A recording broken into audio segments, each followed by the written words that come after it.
about the rat netting issue. Sinabi niya kung sino yung mastermind sa likod nun. Pero inaantay ko siya hindi niya sinasabi. Bakit? Kasi konektado doon sa Duterte camp.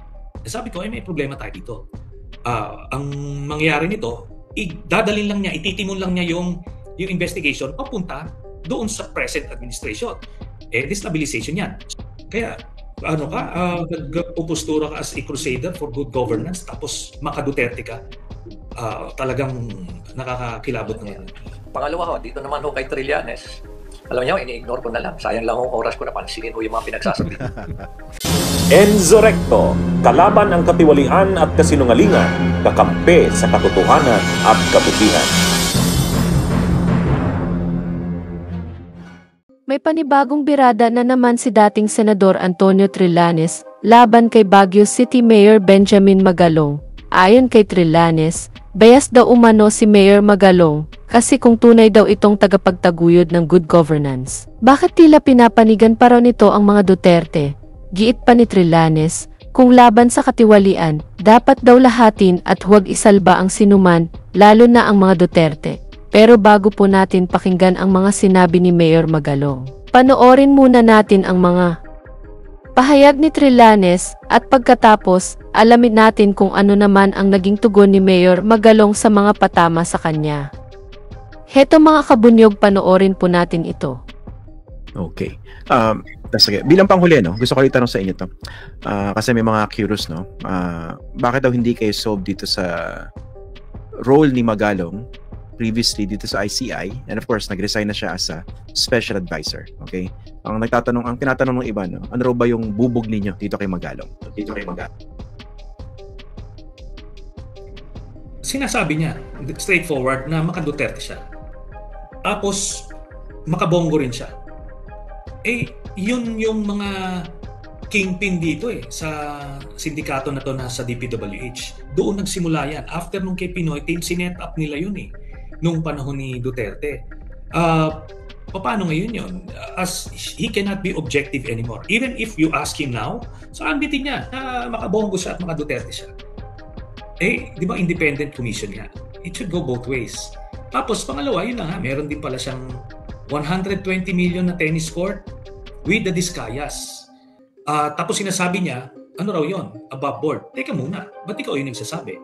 Di ba dapat siguro masilip din yun? Kasi medyo mahal-mahal na tennis court yan, kung 120 million.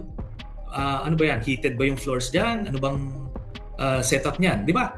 Kailangan natin matanong. So may conflict of interest. Unless and until maklear ka dyan, doon lang pwede siya maipasok. And besides, meron siya mga ombudsman cases din So paano yun? Di ba? While the posturing, syempre, those na hindi naman privy sa mga ganyang klase impormasyon, parang ma-impress sa kanya.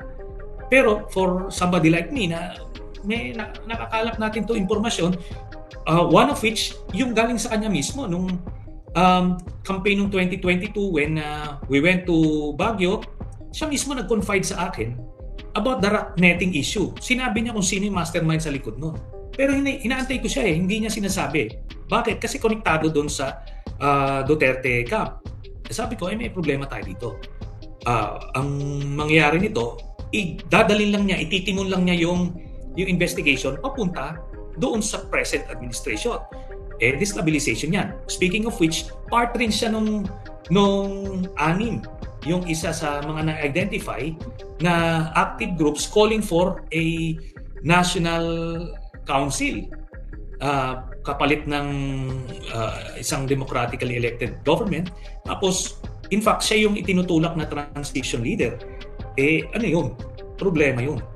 Di ba? Kasi susceptible sa destabilization yung magiging postura ng ICI.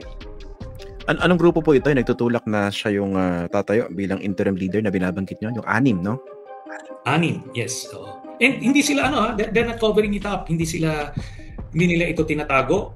Pag tinignan nyo yung kanilang mga Facebook pages and ando doon, he's all over the place. Ando doon sila, prominente sila sa mga protest actions. Wala namang problema, maraming members diyan na mga ayos, mga non-aligned, mga well-meaning PMAers, in fact may mga church leaders na diyan. Si Attorney Alex Lacson is one of those prominent personalities there. Walang problema sa kanila. Pero yung may mga tao doon sa likod na closely identified with the Dutertes na that messes up their objectivity. Alam naman si Christian, pagka ikaw, politiko na nasa stature ni Mayor Magalong, tapos bilib na bilib ka kay Duterte, there is something wrong with you. Tapos malaking red flag yan. Biruin mo, impress ka kay Duterte, ina-admire mo si Duterte, grabing kasalanan yan sa lipunan. Hindi lang sa mga pagpataya, yung pag-set up ng illegal drugs, yung crime, enterprise, lahat, corruption, formally, vaccine scam, pati yung yan sa infrastructure. Pag makikita nila ilang bilyon ang binuhos sa Davao. Kaya nagpupostura ka as a crusader for good governance tapos maka-Duterte ka. Talagang nakakakilabot naman yan. Paumanhin, Mayor, no? Pero meron kasing mga katanungan na maganda na masagot nyo ng diretsahan din, no? I'm not sure kung nasagot nyo na rin ito. Dahil bago pa kayo na-appoint, may mga nire-raise na issue si then Congressman Saldico, na ngayon ay hindi na congressman, no? Ang sabi niya ay ang hirap daw maging bahagi kayo ng ICI dahil na prejudge no na daw yung mga iba katulad niya, no? Ikalawa, yung tanong ni dating Senator Trillanes na mahirap daw kayo maging objective dito sa ICI dahil kayo daw ay masyadong pro-Duterte. Ayun. No? So maganda, Mayor, na masagot nyo head-on itong mga issues na ito. Unang-una ho, alam niyo, common knowledge yung tungkol kay Saldico. Hindi naman kailangan pang magkunwari ako na wala akong alam tungkol dyan sa kanya. Sa loob nga ng Kongreso, alam na alam eh. Sa publiko, alam na alam. Mukhang sila lang yata ang nagkukunwaring walang alam. Kaya hindi ako nag-hesitate. Palusot na lang ho niya yun. Palusot na lang niya yun. Pangalawa ho, dito naman ho kay Trillanes. Alam niyo, ini-ignore ko na lang. Sayang lang ho oras ko na pansinin ho yung mga pinagsasabi. Alam niyo, pag nagtrabaho kayo ng husto, any superior officer or any manager would appreciate all your work, hindi ba? Nagtrabaho kami ng gusto during the pandemic, na-appreciate ni Presidente, ni PRRD yan.